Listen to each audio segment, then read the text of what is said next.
Hi guys, since we're about to get into summer, I thought I would do a piece on how to find the perfect satin slip dress for you and different ways to style them, kind of from the beach to glam dinners and going out. I really just love that it's such a classic, elegant style that's always in style, right? It never really goes out of fashion. They're so lightweight and easy to pack with, and you fold them up really nice and small. So are satin slip dresses in style for 2023? Yes, absolutely. Like I said, they really are a classic. It's just kind of the cuts and the styling of them that changes from year to year, but they were all over the 2023 runways, as seen at Alberta Ferrettiti, Siouxland, Just Be Queen and Lobby Cats. And if you're wondering what kind of slip dresses are most in style for 2023, look for cowl necks, spaghetti straps, and even midi dresses. And if midi dresses are kind of harder for you to pull off, they're really hard for me. They tend to be harder for petite and muscular people just because it cuts you off mid-calf, which really isn't flattering. You can always go for an asymmetrical hem that just tends to be a little bit more flattering. And then color-wise, it doesn't really matter whether it's a print or a solid. Bold, bright colors are really in this year, but if you're looking for a classic style, obviously going for a neutral or kind of a coastal color is always going to be on trend and look really pretty and classic. So I'm going to start with the maxi satin slip dress just because it's what I have on.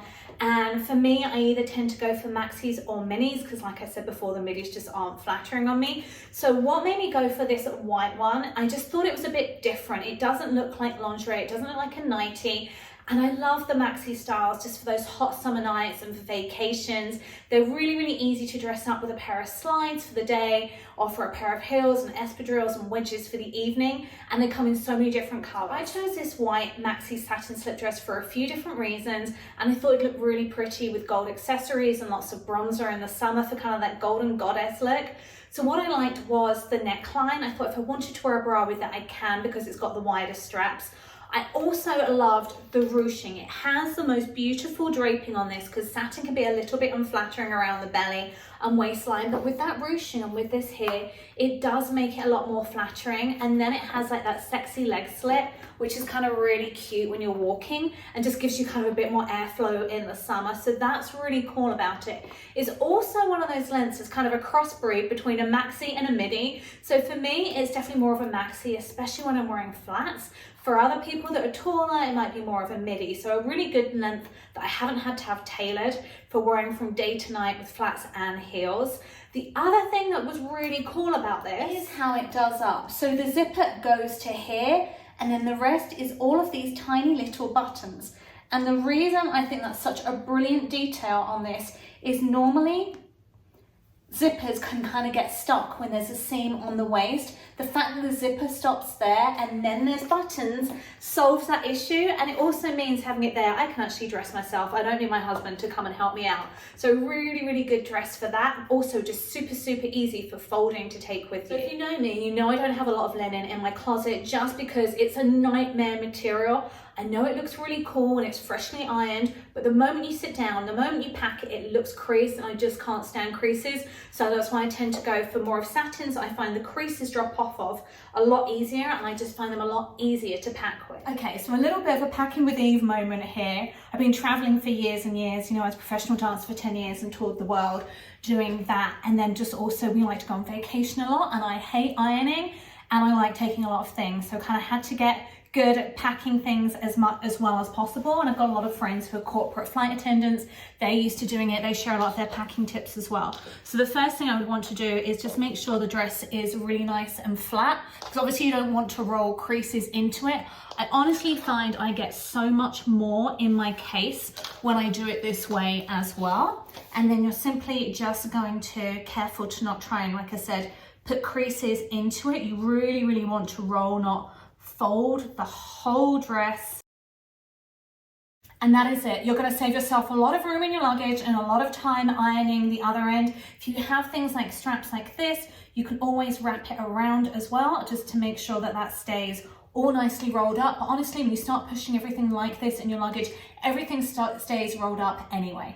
Okay, let's pop this one on and then you'll actually see if it creased or not. So another maxi satin dress, I got it in pink because I wanted something to match my Dior slingbacks. I thought it'd be really easy to dress up for both the day and the night. So I'd probably style it something like this for the evening, to something more casual like slides or flip-flops for the day. Just that way when you're packing for vacation, you can get more wear out of pieces. You can wear them for the day with kind of different shoes to what you would for the evening. I also got it in a halter neck because I find them the most flattering on my arms, and also because it means I could adjust it because I've got a really short torso. If I don't have adjustable straps, it kind of like ends up I have to take them in, or it's just a whole like nightmare. So this just kind of solves that issue, and then I love it because it creates that backless style as well. With the length, I did have to have it taken up. And the reason I had it taken up, I could have got away with it the length it was if I was just wearing heels. But for my summer satin slip dresses, I like to be able to wear them with both flats, wedges or heels, just to have those options so I'm not just limited to how I can style them. I also liked this dress, which is Michael Costello, because it hugs the body in all the right places. Like I said, satin can be really, really unflattering, so you kind of want it either loose in certain places and more form-fitting in others, like this one is, so you can actually eat and breathe in them, or look for that beautiful draping like on the other dress and the ruching just in the right places, just so there's nothing too tight where you don't want it to be too tight. And I do feel like this style runs true to size. It's an extra small, which is my normal size, and I feel like this is really dead on. I feel like all of Michael Costello's clothes run really true to size. So mini satin slip dresses tend to be just as versatile as maxi satin slip dresses. You just kind of have to be more careful with them that they don't end up looking like lingerie or sleepwear. And there's a few kind of do's or don'ts or things you can look for to kind of avoid that look. One, I would say, is the neckline you go for. If you go for a halter neck or you go for a one shoulder style, it tends to look a lot less like lingerie or sleepwear. The other thing is going for things like an asymmetrical hemline or a one shoulder style that obviously you wouldn't wear as lingerie. And also going for things like bright colors like this one. Like there's no way you'd mistake this for sleepwear. Neutrals are great, but when you start getting into the pastels or the beige, you have to be very, very careful. If you do that, I would say definitely make sure they're not lacy. Lace is really, really hard to pull off in a satin slip dress. Obviously, they're not rules. They're just kind of tips for making it look less like lingerie, unless that's the look you're going for. But obviously, just play around with it. Put them on, see what they actually look like on, and if you're actually comfortable wearing them. If you're not into bright colors like this, obviously neutrals and coastal colors will always be a classic and they'll always be in style as well. So a few tips for finding the perfect mini satin slip dress for you are going to be finding a color that's flattering for you, looking for things like adjustable straps or halter neck so you can get the perfect fit, and then looking for things that hug in the right place and are loose where they should be looser. If you go for a midi satin slip dress, they are super in style, they're super fashionable. Just be very careful with them, make sure they're flattering. If you're petite like I am or muscular, like I said, you might want to go for that asymmetrical hemline just to show a bit more leg so you're not cut off at mid-calf, and then make sure it's a flattering fit for you as well. Okay, so if you're wondering how to style satin slip dresses, literally, there's no right or wrong, do whatever you want. I'm just going to give you a few ideas. So for the daytime, I tend to wear slides or flip-flops.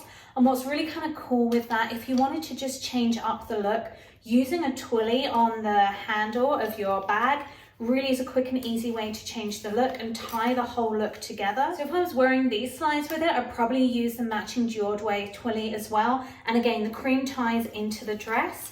And then if I wanted to do something more colorful, maybe I could use red shoes and put a red twilly on it. It's one of the red accessories or a red lip. It's just a really easy way to play around with the prints and colors and to change up the look. And then for the evening, maybe something like a wedge or an espadrille just to give a bit of height to it. Add some gold accessories or some beachy vibe ones if you're on a beach vacation. Just really just to tie everything in to wherever you are. And I even found these cute kind of gold and pearl coral earrings as well to tie everything together to be super kind of beachy. And then to completely change the look, if you're just doing it for a regular night out, I would change it to something like black or nude or white strappy heels if I was wearing this color, but any kind of strappy heels or platform shoes, and then changing up the bag as well so it kind of looks dressier than a beachy bag. So the power of shoes and accessories is huge. It can totally change the aesthetic of your outfit. Take it from day to night, from beach to glam. So just remember that when you're trying to put your satin dress outfits together in the summer, and that way you can get so much more use out of them and keep them on repeat. Also, for an on-trend way to style your satin slip dresses this year, you could style them with the long satin opera gloves or evening gloves, whatever you want to call them, in a matching color. That is so in right now and totally makes it look more glam. So mini satin slip dresses work just as well as maxi slip dresses. They're super versatile. They can take you from day to night, from cocktail attire to dinner on the beach. If you're wanting something that's really, really versatile and easy to swap from day to night, go for a simple spaghetti strap style, and then all you have to do is swap out the shoes. So I hope that helped you find your perfect satin slip dress, whether that's a mini, midi or maxi, and helped you with some ideas for ways to style them from the beach to glam nights out. I'm going to link all of the outfits I'm wearing below as well as some of my other favorite satin slip dresses. Thank you so much for watching. If you like this video, don't forget to give it a quick thumbs up and subscribe.